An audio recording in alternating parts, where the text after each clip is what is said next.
147세의 나이로 야곱은 소천하였습니다. 그의 험악한 세월이 끝난 것입니다.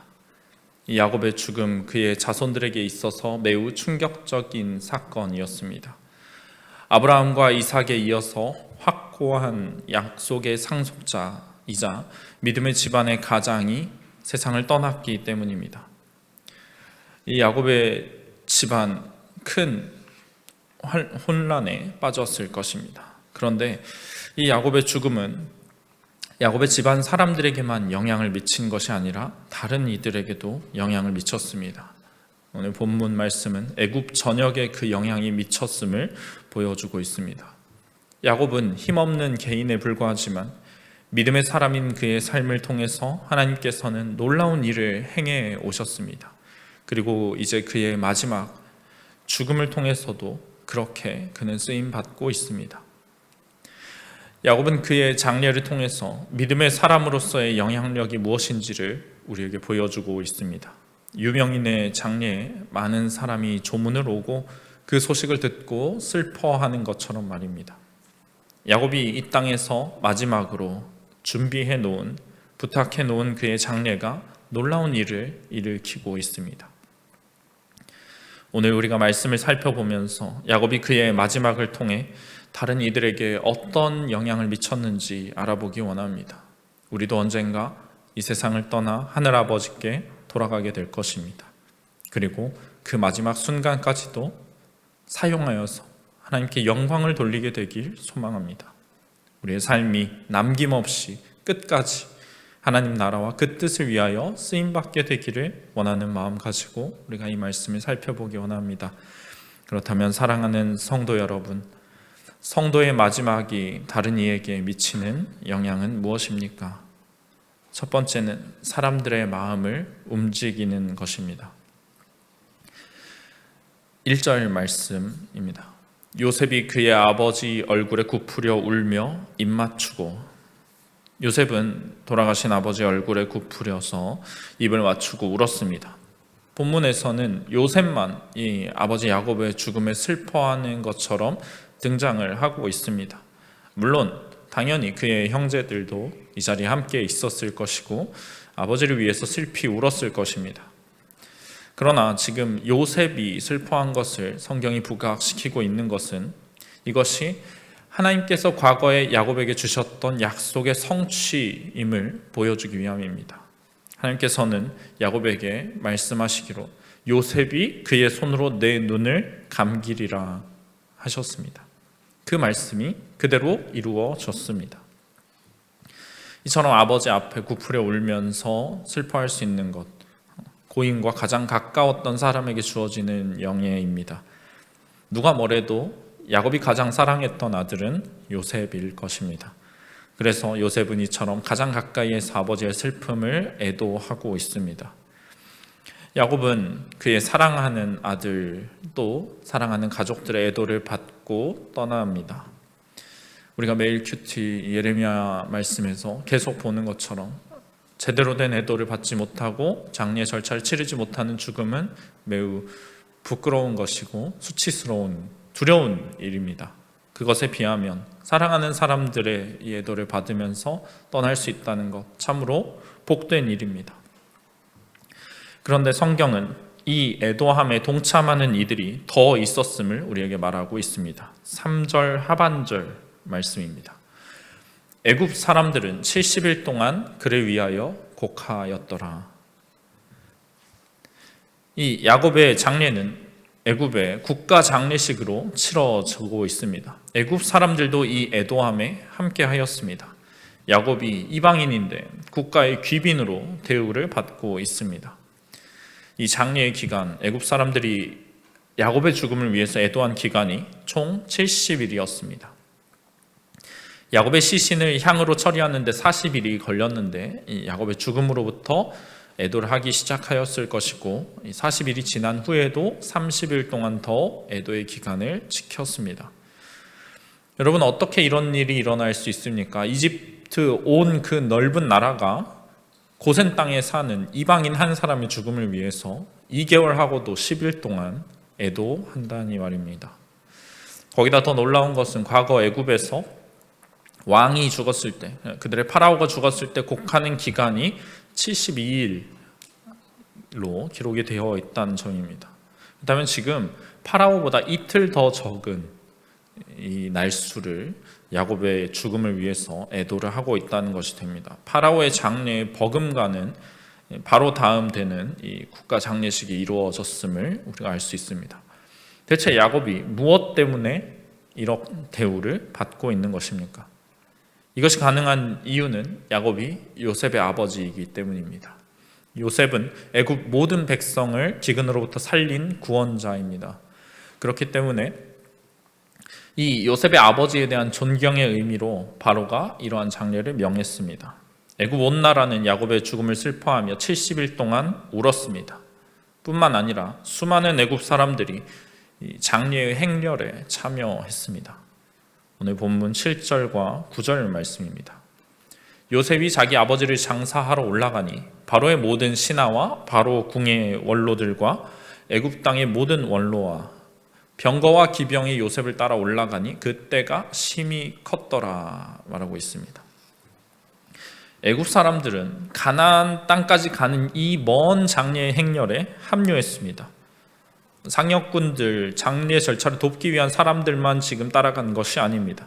여기에 바로의 고관들이 함께하고 있습니다. 왕궁 안에 있는 장로들, 왕궁 밖에 있는 장로들 다 따라서 함께 가고 있습니다. 이 장례 행렬에 고관 대작들이 포함되어 있다는 것은 애굽 사람들이 요셉의 가족을 얼마나 존경하고 있는지를 보여줍니다. 또한 이들은 보여주기식으로만 장례에 참여한 것이 아닙니다. 진심으로 야곱의 죽음을 슬퍼하면서 울었습니다. 본문 10절, 11절 말씀에 그들이 요단강 건너편 아닷 타작마당에 이르러 거기서 크게 울고 애통하며 요셉이 아버지를 위하여 7일 동안 애곡하였더니 그 땅 거민 가나안 백성들이 아닷 마당의 애통을 보고 이르되 이는 애굽 사람의 큰 애통이라 하였으므로 그 땅 이름을 아벨 미스라임이라 하였으니 곧 요단강 건너편이더라. 이들이 아닷 타작마당에 이르러서 7일 동안 거기서 애곡했습니다. 그 울음이 아주 컸습니다.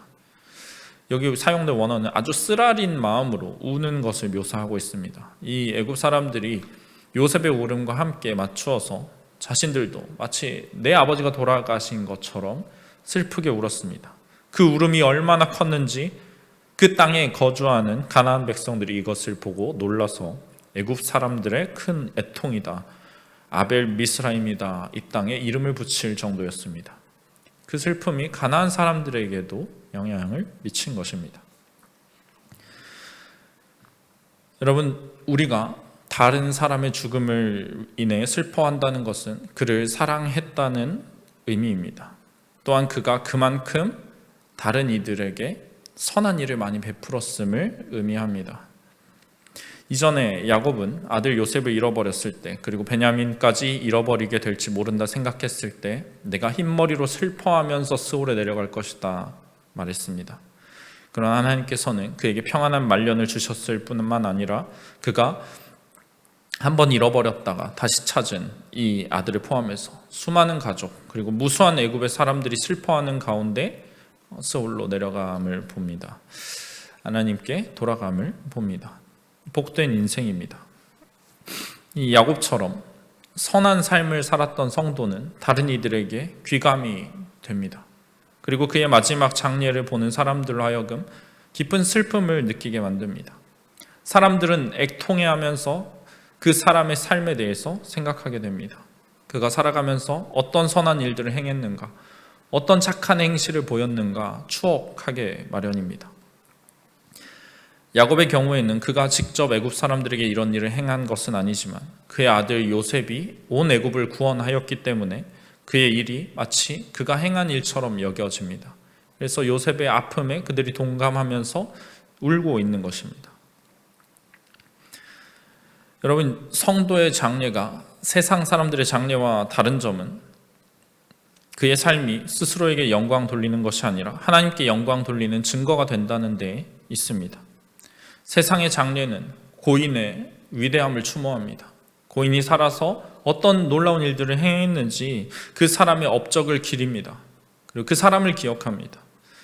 하지만 야곱을 비롯한 성도는 자신이 기억되는 것보다 더 중요한 것을 살아생전에 강조해 왔습니다. 내 삶 가운데 역사하신 하나님, 그분을 끊임없이 드러내 왔습니다. 하나님의 이름을 경외하면서 하나님께 영광을 돌리던 그의 살아생전의 모습을 사람들은 기억할 것입니다.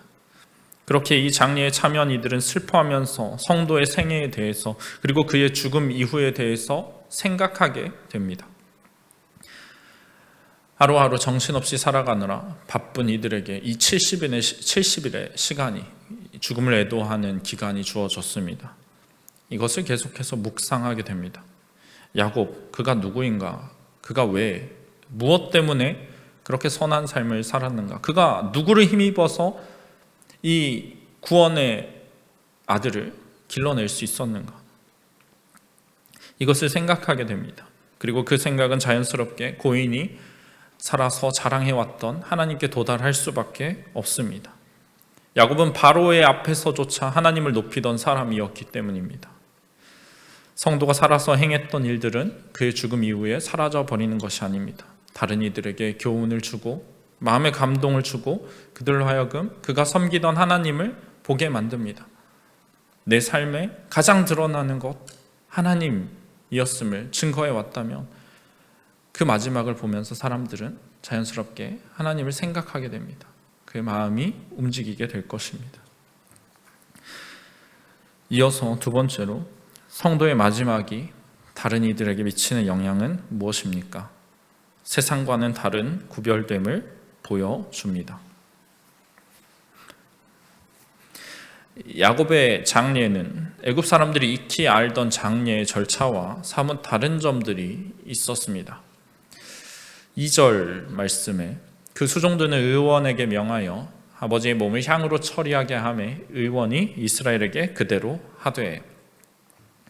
시신을 처리할 때부터 야곱의 장례는 뭔가 달랐습니다. 일반적으로 애굽에서 이런 일을 하는 사람들, 시신을 처리하는 사람들은 의사가 아닙니다.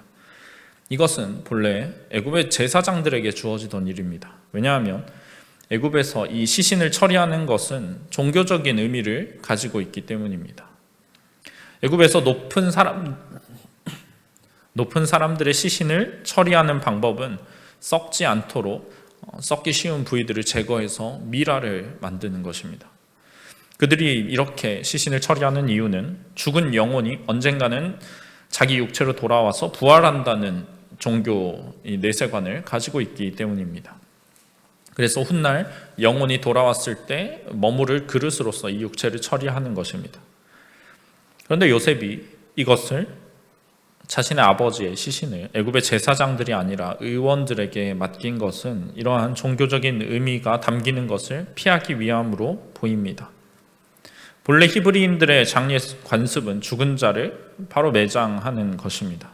향으로 처리하는 것, 이렇게 오랜 기간을 들여서 처리하는 것은 일반적이지 않고 애도의 기간도 본래는 7일에서 30일 정도로 한정이 됩니다.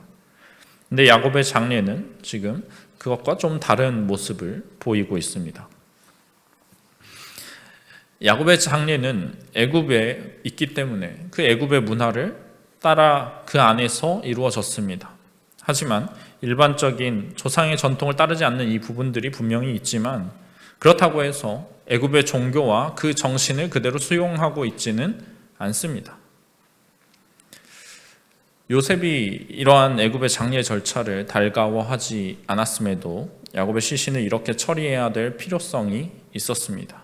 야곱의 시신이 썩지 않도록 방부 처리가 필요했습니다. 왜냐하면 야곱의 시신은 애굽에 장지를 마련하는 것이 아니라 저 다른 곳, 먼 곳에 매장되어야 하기 때문입니다. 그때까지 이동하는 동안 시신이 썩지 않도록 하는 처리가 필요했습니다. 앞서서 하나님의 말씀이 성취되었음을 우리가 보았습니다. 요셉이 그의 손으로 아버지 야곱의 눈을 감기우리라. 그때 하나님께서는 야곱에게 또 다른 약속도 하나 주셨습니다. 내가 반드시 너를 인도하여 애굽에서 가나안으로 다시 올라올 것이라는 약속입니다. 요셉이 그의 아버지를 장사 지낸다는 말씀이 성취되었으니 이 말씀 또한 당연히 성취되어야 할 것입니다.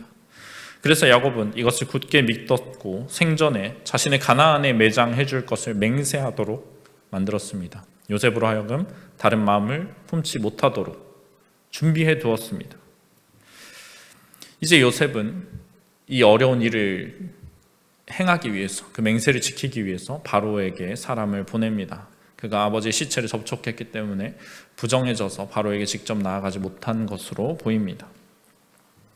5절 말씀에 우리 아버지가 나로 맹세하게 하여 이르되 내가 죽거든 가나안 땅에 내가 파놓은 묘실에 나를 장사하라 하였더니 나로 올라가서 아버지를 장사하게 하소서 내가 다시 오리이다 하라 하였더니.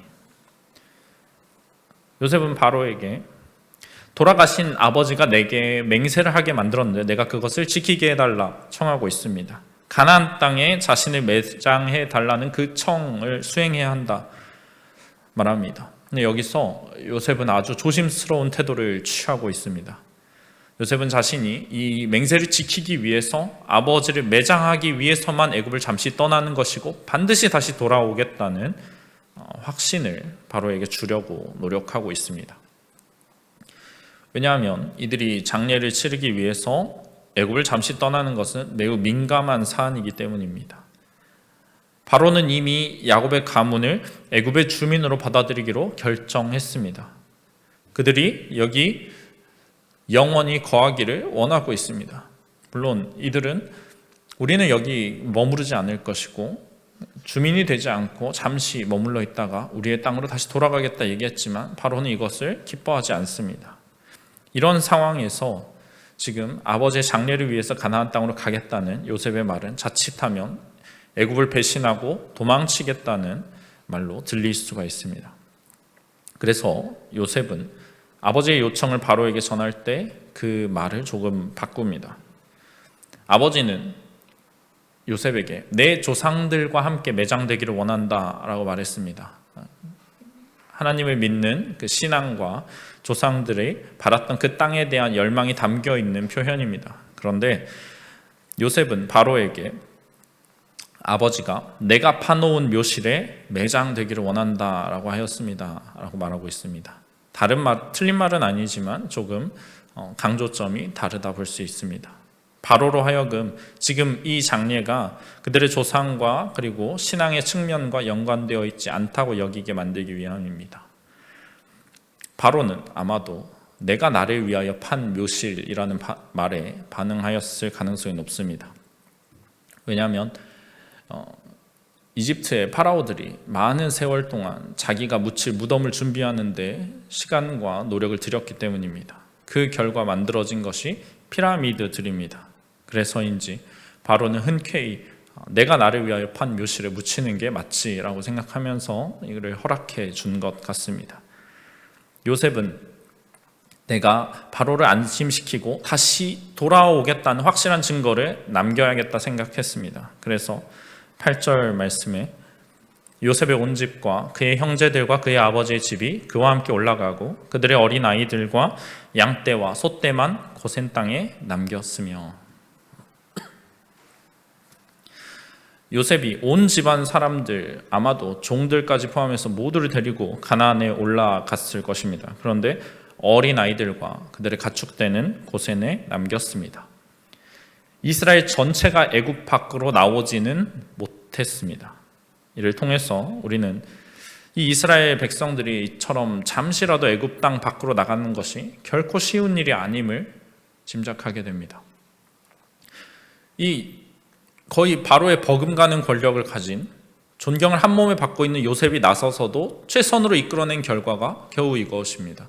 어린아이들을 다 남겨두고 가축대는 다 중요한 것은 애굽에 남겨두고 겨우 잠시 가나안 땅을 밟고 돌아오는 것.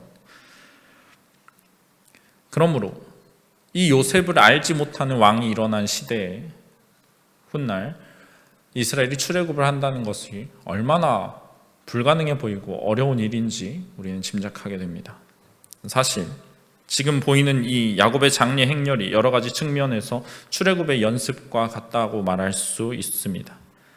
먼저 이들이 택한 이 가나안 땅에 가는 경로에서도 이 점이 드러납니다. 10절 말씀입니다.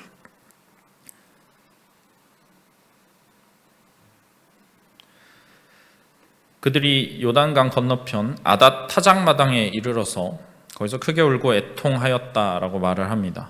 아닷이라는 지명은 정확히 어떤 장소인지 알 수가 없습니다. 그러나 이 요단강 건너편이라는 표현은 요르단 쪽, 그러니까 요단강 동쪽을 가리킬 가능성이 높습니다. 애굽에서 이 가나안 땅 여기 목적지를 향해서 갈 때 요단강 동편을 거쳐서 오는 것은 일반적이지 않은 경로입니다. 정상적인 상황이라면 최단 거리로 경로를 설정하는 것이 맞습니다. 그러면 지중해 해안을 따라와서 헤브론 쪽으로 올라가는 길을 택하였을 것입니다. 그러나 어떤 이유에선지 이 장례 행렬은 요단강 동편으로 돌아서 갔습니다. 그리고 이것은 후에 이스라엘이 출애굽할 때 광야 여정을 마치고 가나안에 들어간 경로와 같습니다. 이들은 지금 야곱의 장례를 치르러 가는 길에 미리 출애굽 경로를 탐색하고 있습니다. 또한 9절은 우리에게 출애굽의 그림을 연상시킵니다. 9절이 병거와 기병이 요셉을 따라 올라가니 그때가 심히 컸더라 말하고 있습니다. 본문 9절은 그때가 심히 컸다라고 말하고 있습니다. 요셉의 이 가족들 그리고 애굽의 모든 행렬들, 병거와 기병들까지 포함해서 이 인원들이 움직이는 것 마치 온 나라가 움직이는 것 같은 모습이었을 것입니다. 큰 민족이 이동하는 것 같은 모습을 보고 있습니다. 그만큼 성대하게 치러진 장례식입니다. 이것이 마치 출애굽에 대한 예행 연습처럼 보입니다. 이때 이 장례식에 참여한 이들 장엄한 기억이 새겨졌을 것입니다. 그리고 이것은 그들의 유산을 야곱에게서 물려받은 이 이스라엘의 노예가 되는 세대들에게 격려가 됩니다. 또 여기에 등장하는 병거와 기병이 의미심장합니다. 이들은 지금 이 무리를 호위하고 있습니다. 이 호위병들을 대동한 것은 그만큼 요셉의 지위가 높았음을 의미합니다. 근데 이 병거와 기병들이 훗날 출애굽 때에도 이스라엘 백성들을 뒤따라옵니다. 다만 그때에는 지금처럼 그들을 보호하려는 목적이 아니라 이스라엘 백성들을 추격하여서 잡아 죽이고 다시 데려가려는 이 목적을 가지고 따라오겠지만 말입니다. 야곱은 그의 장례를 통해서 그의 자손들에게 장차 있을 출애굽의 모습을 보여주고 있습니다. 세상의 방식을 따르지 아니하는 장례 절차와 매장지를 보여주고 그 정신을 통해서 이들을 가르칩니다.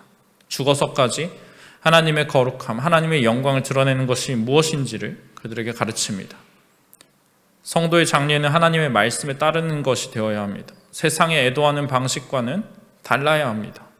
각종 미신적인 요소들, 이단에 속한 것들, 관습과 전통이라는 이름 아래 우리를 혼미하게 만드는 이런 것들로 사람을 만족시키는 것이 되지 말아야 합니다. 하나님께 영광을 드리는 예배가 되어야 할 것입니다. 그러한 모습이 남은 자들에게 그리스도인의 구별됨을 가르칩니다. 우리는 죽으면서까지 하나님의 영광을 위해 사는 자들임을 보여줍니다. 이러한 태도가 때로는 다른 이들의 마음을 상하게 할지 모릅니다. 바로의 마음을 상하게 만들어서 어려움에 처하게 되는 그 두려움에 빠지게 만들지도 모릅니다. 하지만 이에 굴하지 않고 우리의 구별되는 믿음을 보여줄 때 우리가 부끄럽지 않게 우리의 마지막을 완성하는 것입니다. 우리가 여기에 머물러 사는 것이 아니라 출애굽해야 한다는 것을, 세상과 섞여서 그들과 다를 바 없이 사는 것이 아니라 떠나서 가야 하는 순례자의 삶을 살아가야 한다는 것, 그들에게 증거해 주어야 합니다.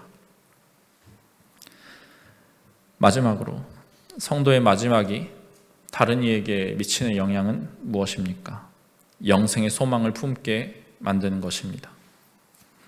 본문 12절 그리고 13절 말씀입니다. 야곱의 아들들이 아버지가 그들에게 명령한 대로 그를 위해 따라 행하여 그를 가나안 땅으로 메어다가 마므레 앞 막벨라 밭 굴에 장사하였으니 이는 아브라함이 해쪽 속 에브론에게 밭과 함께 사서 매장지를 삼은 곳이더라. 이 야곱의 아들들은 아버지의 명령을 충실하게 이행했습니다. 아버지를 가나안 땅으로 메어다가 마므레 앞 막벨라 밭 굴에 장사하였습니다. 이 땅은 과거 아브라함이 해쪽 속 에브론에게 사서 개인 소유의 매장지로 삼은 곳입니다. 야곱은 가나안 땅을 떠나 애굽으로 피난처를 삼았지만 그의 소유물인 조상으로부터 물려받은 이 땅은 결코 다른 사람에게 양보하지 않았습니다. 이 땅은 빼앗기지 않는 하나님의 약속의 선물입니다. 야곱은 조상들과 마찬가지로 마므레 앞 막벨라 밭의 굴에 장사되었습니다. 야곱이 그토록 자신을 이곳에 장사하도록 명한 것은 조상들과 함께 묻혀야 복을 받는다는 미신적인 생각 때문이 아닙니다. 야곱이 이곳에 묻히고 싶어 했던 까닭은 그를 향한 하나님의 약속을 믿었기 때문입니다. 하나님께서 언젠가 약속하신 대로 이 땅을 그와 그의 자손에게 주실 것이고 더 나아가서 영원한 나라를 주실 분임을 믿었기 때문입니다. 야곱을 비롯한 이 믿음의 조상들이 바라본 땅의 궁극적인 미래는 하늘에 있는 것이었습니다. 히브리서 11장 16절 말씀에 그들이 이제는 더 나은 본향을 사모하니 곧 하늘에 있는 것이라 이렇게 얘기하였습니다. 믿음의 조상들이 그때 바랐던 것은 땅입니다. 그러나 그들이 정말로 사모했던 것은 더 나은 본향인 하늘 본향입니다. 하나님께서 예비하신 성입니다.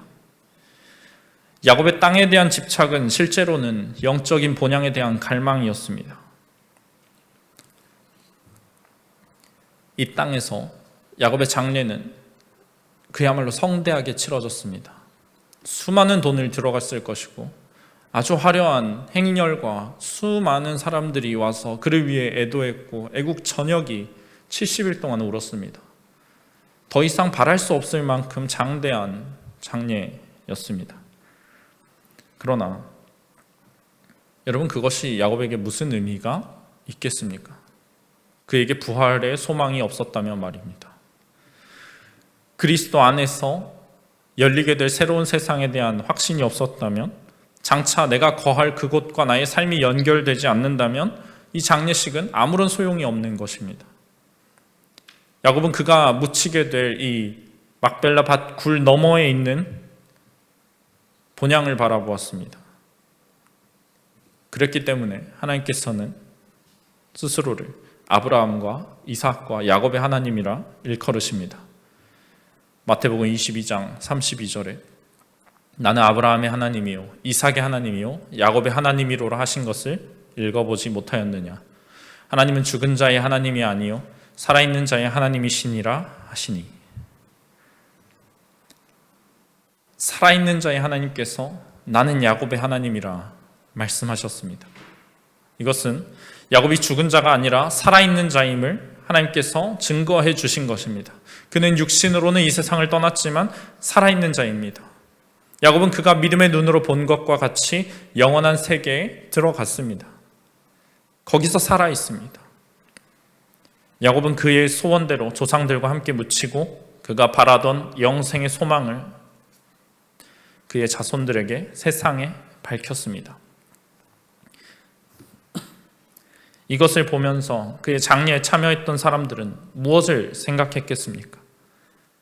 신앙인의 영생에 대한 확실한 믿음은 다른 이들로 하여금 이 세상에 썩어질 것에서 잠시 눈을 돌려 영원한 것을 묵상하게 만듭니다. 여러분, 우리의 마지막 분명히 불신자들의 그것과는 달라야 합니다. 소망이 끊어진 것처럼 이제 남은 것이 없는 것처럼 보여서는 안 됩니다. 그것은 하나님을 알지 못하는 이방인들에게나 해당되는 일입니다. 마지막 순간에 내 손에 얼마를 움켜쥐고 있는지 그런 것은 조금도 중요하지 않습니다. 어차피 내가 가져가지 못할 것, 나에게 의미 없는 것입니다. 중요한 것은 내가 앞으로 무엇을 얻게 될 것인지를 그들에게 보여주는 믿음입니다.